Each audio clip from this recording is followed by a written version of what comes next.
Hello, and welcome back to another episode of the 2020 podcast, Canada's #1 optometry podcast. I am your host, Dr. Harbir Sian. Thank you, as always, guys, for taking the time to join me here. I appreciate all the support, all the liking and commenting and everything that you've done over the years to help the podcast grow. As always, I have a big favor right off the top. If you could please share this with a friend, send a text, send a link, put a link up on LinkedIn, put a screenshot up on Instagram, and tag me and my amazing guest today, Dr. Masoud Nafey, who is an expert in AI. And our conversation is going to be around AI in general, AI in eye care. What do we need to know? What are we missing? There she goes. She decides to finally show up on the camera. All right. And before we jump into this amazing conversation, I want to say a big shout out to one of our amazing partners, Figs Scrubs. Figs has been supporting myself and the podcast for a little while now. And I wanted to say, if you're watching, you'll see that I'm wearing this Figs vest. This is part of their technical collection. It's a large pile vest in this walnut, which is like this burgundy color. And I'm wearing this under scrub as well. So very fashionable, whether you're at work or not at work, whether you're recording a podcast. So check out Figs, and you can use my code Harbir S First Figs at checkout and get yourself a nice little discount. All right. So let's jump into the conversation with Dr. Masoud Nafey. Dr. Nafey is a 3-time AI founder. He holds several board positions in innovative tech companies, and he has helped to build the Stanford University Vision Performance Center at the Human-Centered AI Institute. That's a pretty amazing accomplishment. And he has a proven track record in innovating, producing, commercializing, socializing tech businesses. Oh, by the way, he's an optometrist. So that makes this conversation very relevant to all of us who are listening. Masoud, thanks so much for joining me, man. I appreciate you being here. Oh, it's a privilege to be here. Thank you. Let's jump in. If you don't mind, give us a little bit of an introduction. I know I gave a quick bio there, a little introduction into who you are, what you do, and then we'll jump into AI and as much of the stuff we can cover today, because it's a massive topic, right? But we'll jump in and try to help everybody understand where AI is in eye care right now. Yeah, sure. And I'll keep it brief. You know, I started my career like any optometrist, starting in practice and seeing patients, and helped build a private practice of my own, right, with some partners. So we had a really good time doing that, and we really enjoyed it. I miss it. I don't practice anymore, and I sincerely miss it. But after practicing, I realized there were some core issues, and some of our core issues of being where we want to be in practice, it was really around technology. And that's where I had the opportunity to start building my first baby, is what I call it, and got to work with some really amazing people and build an EMR system that's used, all over the United States for optometry practices and eye care practices alike. And then spending 5 years as an executive for VSP Global, and then 5 more years at EssilorLuxottica, and building some of the technology and working around solutions there. So after that, I just started to build my own startups, and I'm on my 3rd one now. And so really love rolling up my sleeves and building tech. And now I'm even expanding beyond healthcare to see what the rest of the world looks like. Because the beauty of healthcare is we're naturally laggards when it comes to innovation. Yeah. Because we have to protect the important things like our patients. Especially in eye care, I feel like we are, yeah. Yeah, and you're right about that. But then the rest of the world likes to move fast because there's not as much sensitive data.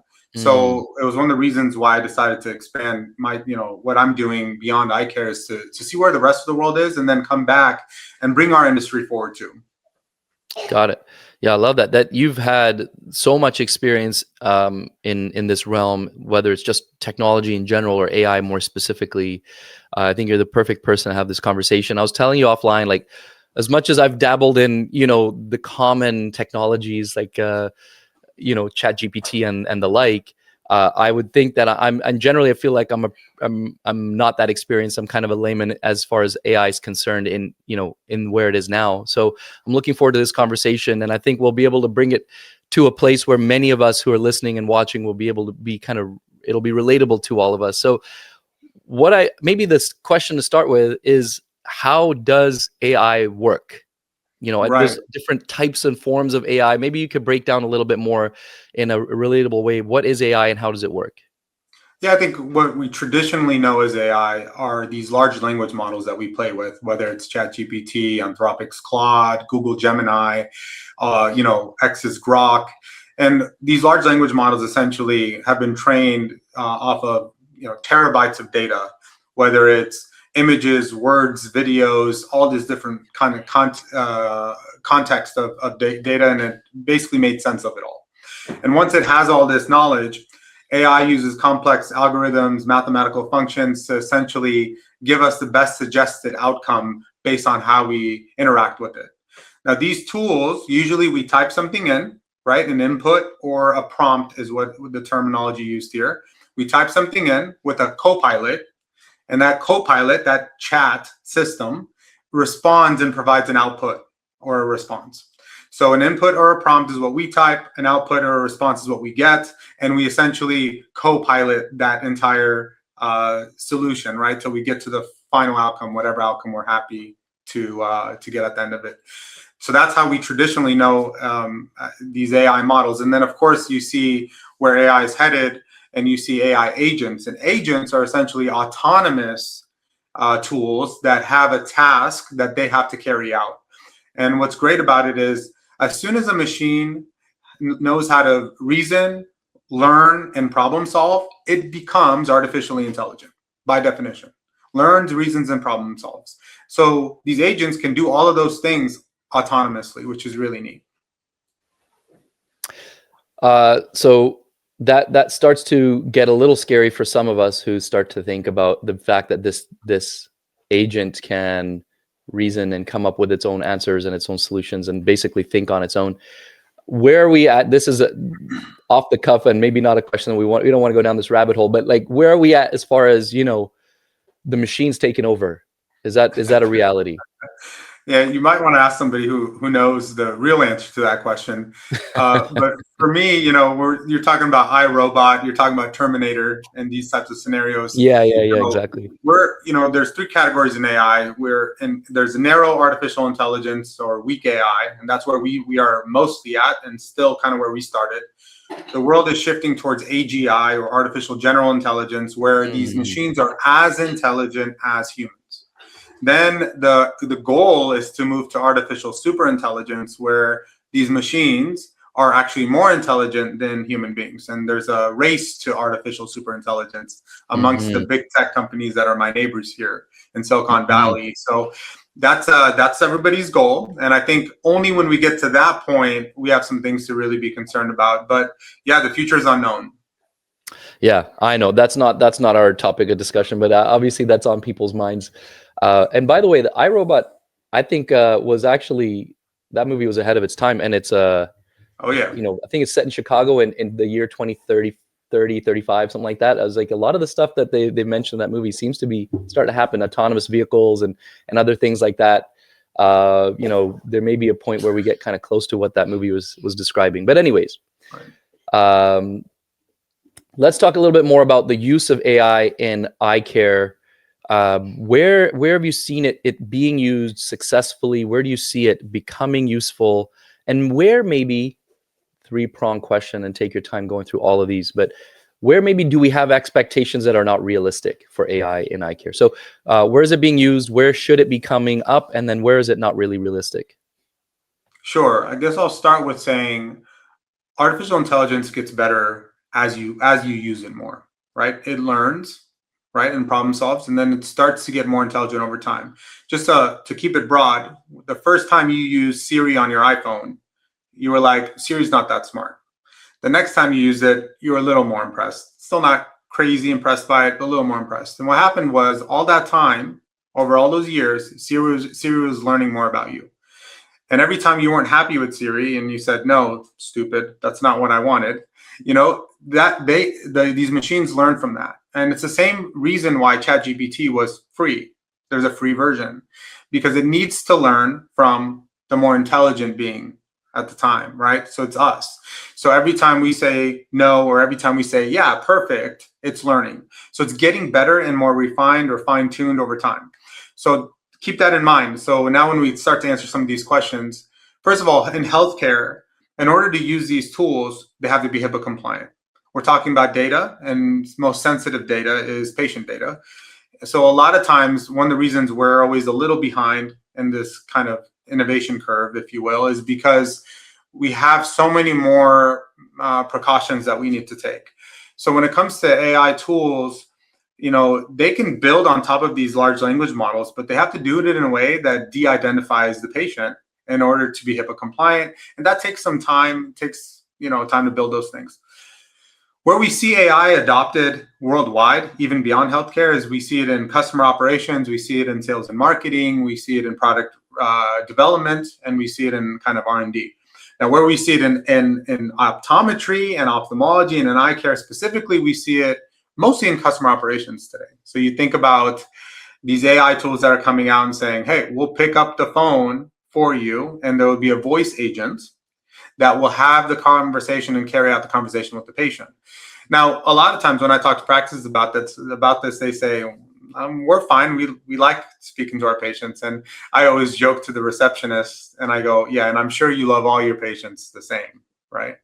Well, the good thing is these agents do. They don't care. But what happens is these tools are actually even more effective when your practice is closed. Somebody's picking up the phone and taking care of that patient, that customer. So that's when it becomes very interesting. Then we see it in kind of operational efficiencies, and that's really around scribes, right? Some offices pay scribes hourly to help do what they don't like doing, which is charting in EHR systems. And and I'm guilty because I helped build some of those systems. But the scribes AI can really take care of. Really, you're talking about natural language processing, taking voice, converting it and transcribing it into text and putting it in the right area. More easily said than done, but that's where we also see kind of the lowest hanging fruit. I also see opportunities in billing and coding because there are set rules around that. And AI is really good at recognizing patterns and trends and then solving for those problems ahead of time. Mm-hmm.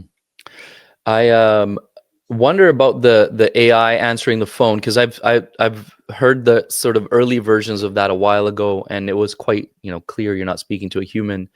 I haven't heard one recently. Is it getting pretty good where you still maybe know it's not a human, but it's smoothly answering your questions and helping provide the service? Yeah. So notice how I just paused after I said, yeah. And, and then there's even what I'm doing now, and then there's pauses. It's recognizing all of those patterns and the breathing patterns, and it's getting better at that. Actually, there are some tools out there. 11 Labs is known for their voice AI agents, right? Conversational AI is what they specialize in. And you go to 11 Labs and you watch some of their videos and you're like, oh my gosh, that has to be a human being. So yes, they're very good. Very good. I sit on the board of an EMR company in our industry, Barty, and they build a couple tools in this space. Again, when you talk about unrealistic expectations, there are a couple. One is everyone wants everything to work perfectly the first time. That's not true in software. It's never been true in software, but it's definitely not true with AI because it just gets better over time. And then the other piece is, a lot of times we want the latest, greatest innovation, but are we willing to pay for it? Because AI is not cheap, and building AI tools is not inexpensive either. Right.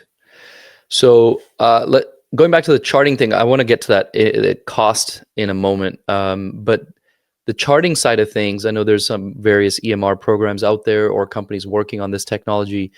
My thought is, it's one thing to have a scribe that's transcribing everything I'm saying.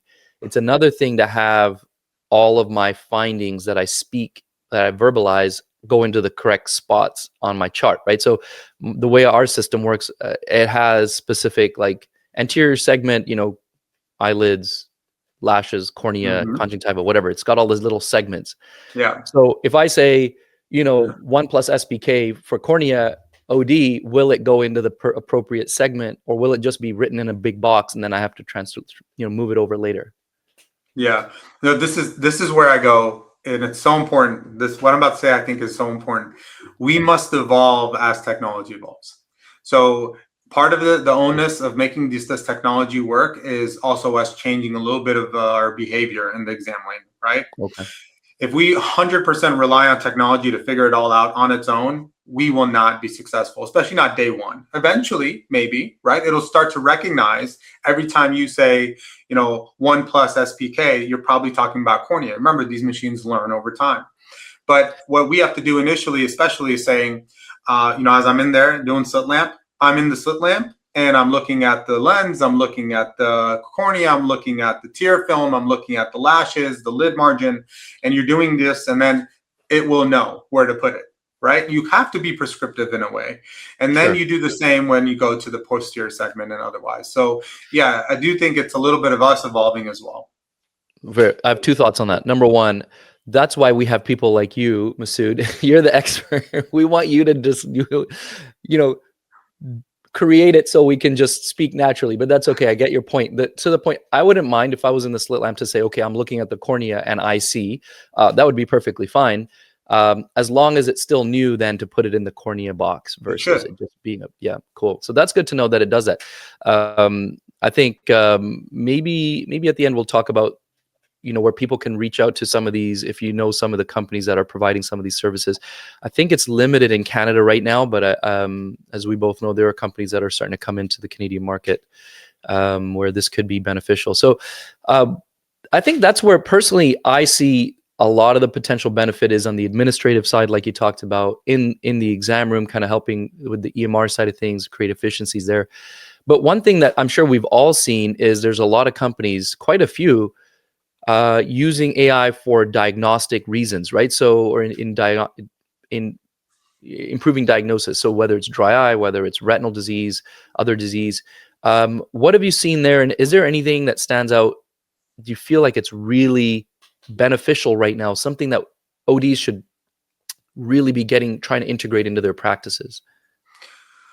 Yeah, just to answer the latter question first, I'm not really sure if it's something that we need to essentially adopt right now. And you made a point earlier that I want to address.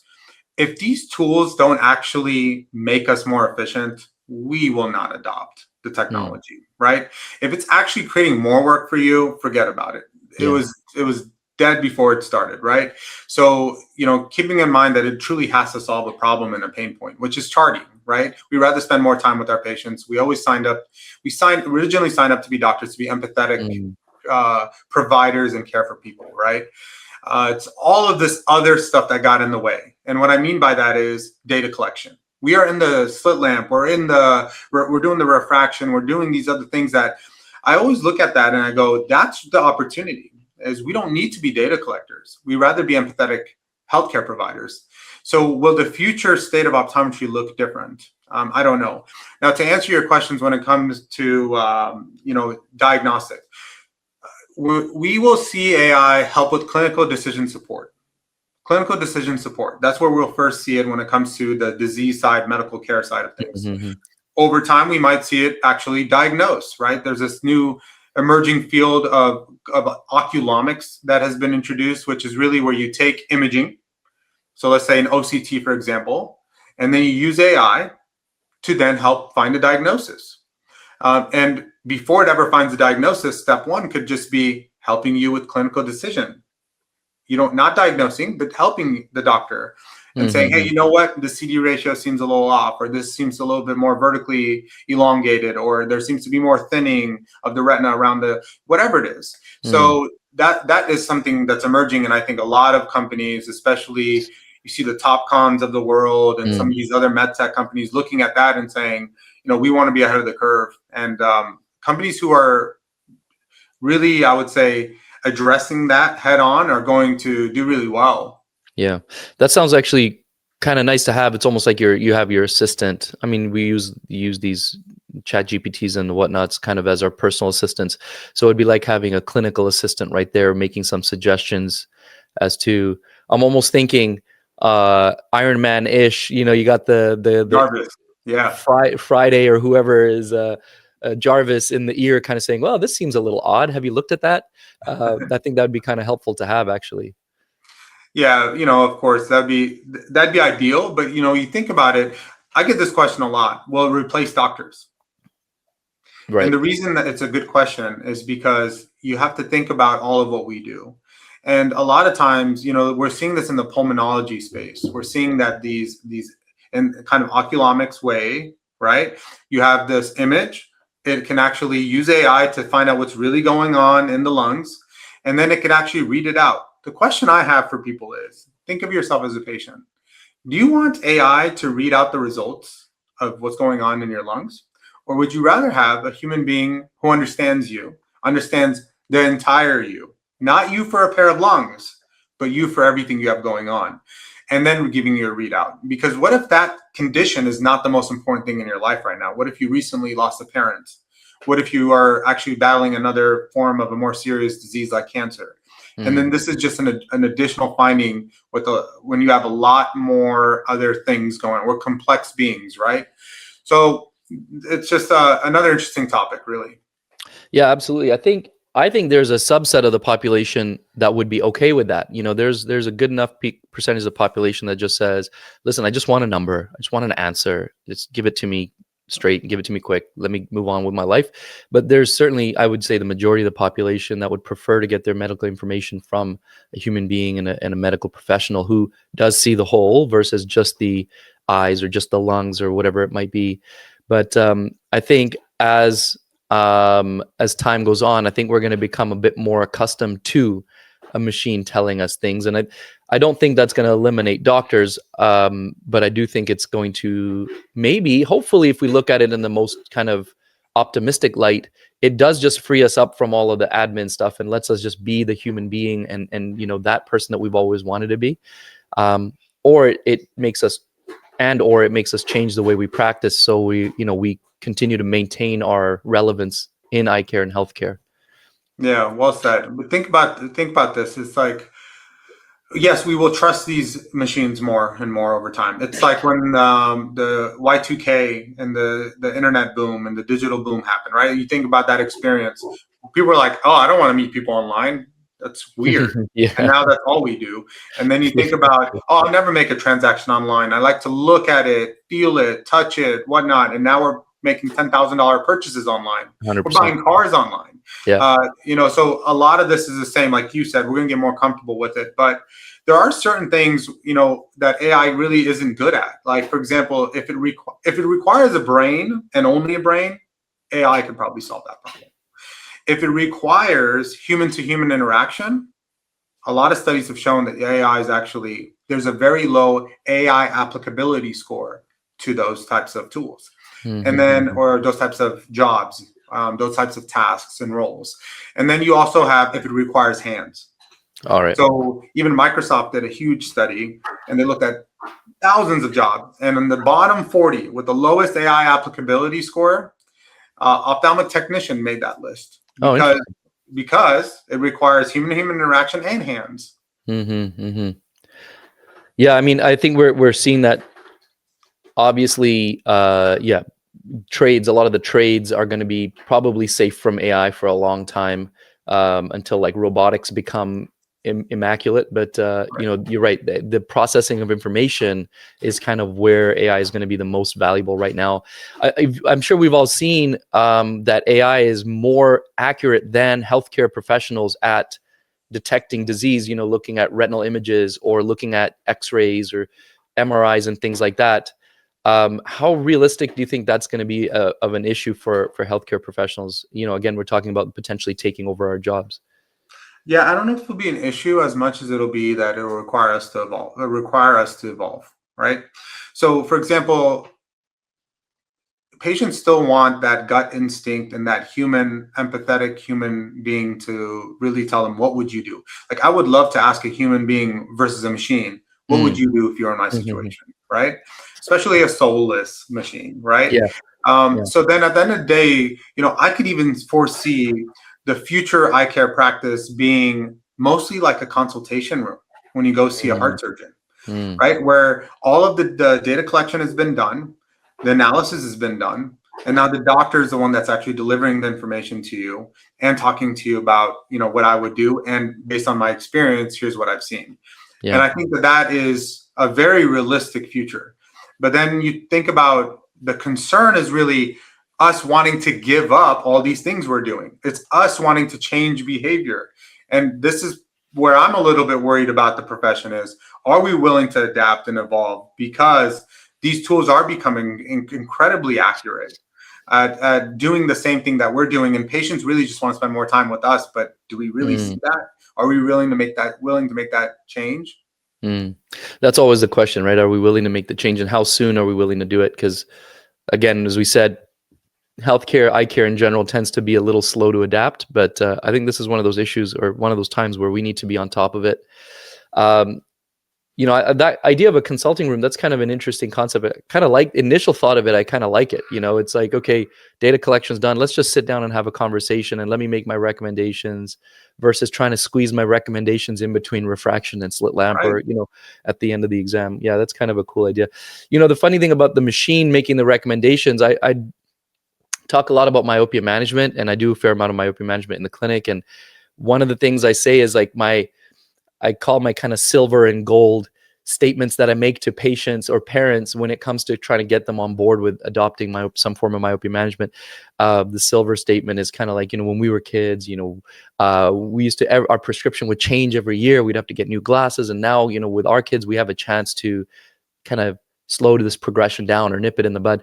Amazing. First of all, machine can't make that statement because, the machine's never had kids. And then the second statement I make is, if this was my child, if this was my daughter sitting in the chair, right, here's what I would do. That's the gold statement.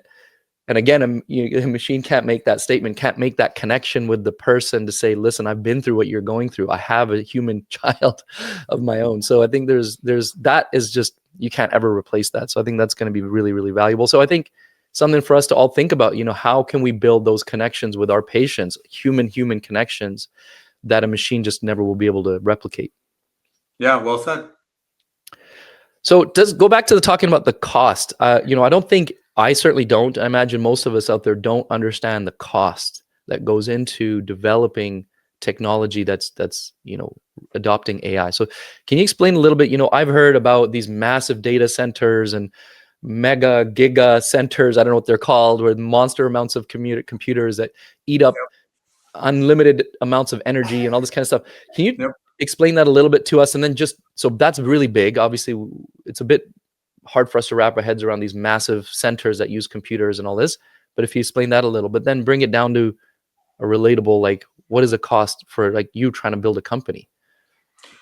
Yeah. So every time we use an AI tool, it's processing data, it's processing information that we're asking. So in its traditional form with these copilots, I ask it a question. You said you use it like an assistant. I would say a lot of us started using these tools as if it was an assistant, and some of us decided to use it in more complex ways as it's advanced over time. And we've seen over a decade worth of technological advancements in the last 2 years alone, right? So it's moving incredibly fast. But every time we go and say something, anything, any data we put into these systems, it uses processing power. These data centers are the processing power centers, right? And I'm trying to keep it as simple as possible. So what happens is it processes this data to then look into this large database, a large language model, to figure out what the heck you're talking about, so it can give a proper answer back. Now, all of that costs money, right? Nothing there happens for free. And then what happens is of course, then an output comes back. And by the way, it costs OpenAI tens of millions of dollars every time you say please and thank you. Really? Data points that it has to understand and process every stinking time, because it needs to Here, I thought I was just being polite. I'm actually costing money. Yeah. Look, I say please and thank you because first of all, I have manners, and second of all, when 2035 comes around and that robot, he was nice to us. I literally, as silly as it sounds, literally have the exact same. I was like, listen, one day the robots are going to come and they're going to remember Harbir said please and thank you. So maybe they'll save me, spare me. Let's see. Yeah. So that's essentially, it's all just processing power. And so what happens is, innovative ideas come around, and I see this in AI startups left and right. Innovative ideas come around, and the first thing I have to ask is, all right, what's your total addressable market? Is it big enough? Are you solving a big enough problem? Second of all, right, and in parallel, what's your business model? Do you know how much it'll cost for you to build this tool and for customers to use this tool? I ran into this with my AI startup. We started using agents because agents are amazing and they can do all this stuff autonomously. Well, it was very expensive. I realized we had no business model when we started to build agents. It costs us more to serve the customer than the customer is willing to pay. Right. That means you're dead, right? Yeah. Unless you're a nonprofit. And by the way, large companies that are in AI today, OpenAI, Anthropic, they're actually burning billions of dollars, right? So we love what they offer, but are they profitable? These are those types of questions that I think a lot of times we don't ask. So then we, as optometrists and ophthalmologists and eye care providers, we look at this and we go, oh yeah, I would love that tool. Oh wait, it's a couple $100 a month. Why? So, I use ChatGPT. It's free. Yeah, I think that part is, we're not quite there. I mean, some of us, I have to say, I look at some of our colleagues and they are using some of this technology apparently successfully, and they've been willing to invest, and it's been beneficial as I speak with them. So I like that we have some innovative kind of early movers in the space, so they can show the rest of us that, look, this stuff works, it is applicable, or they're willing to go through the early lumps and bumps, so maybe the majority of us don't have to, as is the case with a lot of technology adoption. But we all have to eventually wrap our heads around, there's going to be a cost involved, but it's an investment, and ultimately it's going to save us money somewhere else. At least if you tell me that the technology works as well as it's supposed to, then it should save us money later on, right? Yeah, so long as we calculate it, right? So you think about it. We often, a lot of optometrists I've spoken to, over the last 15 years of my career, we don't have a budget for technology. We kind of just spend, right? We don't even actually strategically think about our digital budget, right? So that's, I think, often overlooked, and we can't afford to do that moving forward. Second of all, we go, if we spend money on technology, I want the unit economics to make sense. In other words, for every dollar I spend on this tool, it better save me X amount of time, because my time is worth about this many dollars an hour. My staff time is worth about this many dollars an hour. And if it truly saves us X amount of time, we can do that math and see if the maths. Right. Absolutely. What would you say then? I mean, I think that's helpful for us as the practitioners, as the business owners who maybe want to adopt this technology. It makes sense now. We start looking at, okay, cost me this couple $100 a month, but it saves me this much time, which equates to this many hundreds of dollars. Okay, that makes sense. Let's say we do that math and we calculate that there is a benefit. What I still feel like we need a nudge, even if once we've seen that math. I've heard from friends of ours who are in the industry, who are developing technology and have businesses that are designed to save us time and therefore save us money. But we, as the clinic owners, are still so hesitant to move on it, even though the numbers are plainly written right in front of us. What would you say to encourage somebody in my position to adopt, to help me, to encourage me to adopt some technology that would help me? I think part of it is just being okay to adapt, right? Like your own adaptability and willingness to evolve and change the way you do things. I think the hardest part about new technology, introducing new technology and anything you do, is the change management piece of it. That's often overlooked. And I would say it's not just overlooked by the CEO of the practice and the clinicians, it's also often overlooked by the software provider. And they don't realize that what they're asking of the practice is so much change that maybe that's why nobody wants your stuff. So this is, again, one of those things where they need to evolve together. So are you engaging enough doctors to understand how a practice works so your tool can be implemented with the least amount of change management? And as a practice, are you willing to change a little bit for a greater benefit? I think it really comes down to those two things from what I've seen, especially when I was building EHR systems, right? I always said we were doing the heart transplant of a practice, right? So the true data source of everything you do, from clinic to billing to scheduling to inventory to point of sale, it was all happening in your EHR practice management system combination. Heart transplant. So then we were asking the whole practice to change everything that they do. There's definitely a cost to that. And then, but what's the long-term savings? And I think, so there's, again, change management is the answer in my opinion. Yeah, I think that's and on the flip side, so I would echo that, that ODs in general, the CEO or the business owner of the practice, we all got to be more comfortable with change and adapting. Otherwise, like I use the idea of like, it's not a really clean analogy by any means, but like you just think back about 15 years when e-commerce was becoming a big thing. In 15 to 18 years, probably, e-commerce was starting to take off, especially in eye care with the likes of Warby Parker and whatnot. That was all around 2010. Yep. And like most of us, I had just graduated that year. So I will say that I won't include myself because I was brand new graduate or not yet graduated when this all happened. But most of us kind of stuck our head in the sand and just said, forget it. I don't want to deal with it. And we got mad and we got upset. And then we realized 5 years later, holy cow, this stuff just changed the entire industry. But we could have had a bit more of a say in it if we so chose at the time. We have that chance again now with AI and all the stuff that's happening. If we can be more involved, if we can try to adapt, we won't get just wiped out by it. We will actually be able to implement it and leverage it, a little bit more. So I think I definitely agree with you. Be more adaptable is going to be a big part of it. I want to say on the flip side, I have advised a little bit.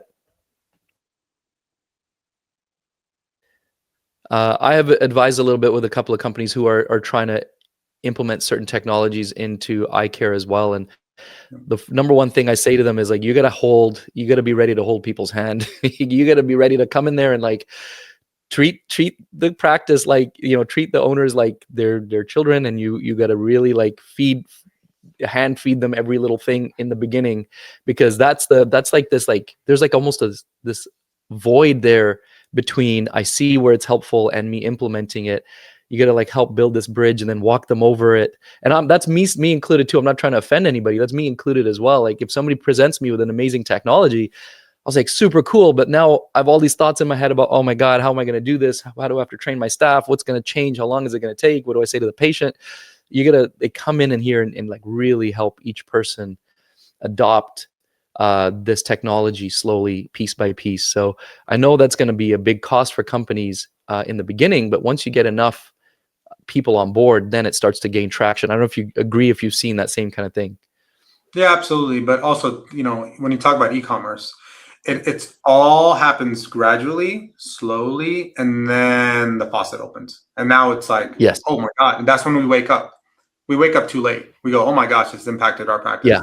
Oh my gosh, people are walking out with scripts, and I'm losing 50% of my patients that normally would have acquired a product from me. And, like you, I've sit on a couple advisory boards with VR headsets and other technologies that are really, I would say, innovative in our space. And the same thing, change management comes up all over and over again. But, I think a lot of times it comes down to healthcare providers in general willing to pay for the innovation as well. Yeah. Well, I think but that's it. So if the company is going to come in and really train you and really optimize the workflow and all of that there's a cost associated with that too. So we as the providers have to be willing to pay the cost so we can get, in a really basic way.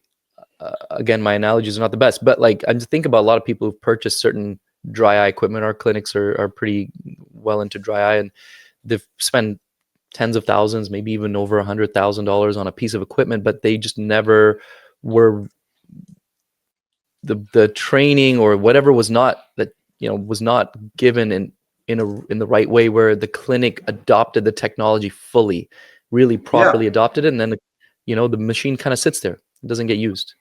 And I think that's kind of the fear with a lot of people who are trying to bring on new tech. Yeah, I would say you definitely should have a plan on how you'll use the innovation, how you use the technology, how you use the tools, and a business plan, especially if you're going to spend $80,000 on a medical device, right? You should definitely have a business plan on where you're going to incorporate this. For me, every time I made that decision as a clinician and as a practice owner, I had that plan already planned out well in advance, right? I knew how much money I can make off of a certain device before I even purchased that device. And also, I knew I could elevate the care of my patients. So there was improved patient outcomes because of that device too. Yeah, absolutely. All right, man. This was a great conversation. I think I think almost a bit like a nice introductory conversation on AI and where it kind of sits in eye care. I think I'm going to have you back on. We're going to dive a little deeper. Let's get a bit more technical. Let's help our colleagues, and let me selfishly help me understand what's happening in this world and where it's really valuable for us in eye care. I'll let you do two things for me. Number one, tell people where they can find you if they want to learn more about you. And then any final words of wisdom you want to share with us before we wrap up. Oh, I would say you can find me on LinkedIn, and I'm always responsive to messages, of course. I think that's super important. And my words of wisdom is, please, like, be adaptable, right? In the world that's often changing, and we're in the middle of a revolution. We just don't really fully understand it yet. We have more questions than answers. That's normal. But all you have to do is be open to change. And I don't even consider myself an AI expert. I don't think there are any experts. There's people who are willing to learn and those who are not willing to learn. I like that. All right. Well, you're certainly one of those people who's willing to learn, and hopefully you're willing to teach us as well, so we can learn, follow in your footsteps a little bit, man. Thank you so much, Masoud. I really appreciate your time. We'll have you back on. And I want everybody who listen to this or watch this, send me questions that you maybe have for Dr. Nafey that we can ask him the next time he's on, and we can dive deeper into this conversation. And once again, thank you to everybody who has joined us for this episode. Oh, one more quick big thanks to Figs. If you're interested in getting some Figs scrubs, go to their website and use Harbir S First Figs at checkout and get yourself a discount. Thank you, Dr. Nafey. Thank you, everybody who's tuned in to the 2020 podcast, Canada's #1 optometry podcast. We'll see you guys in the next episode.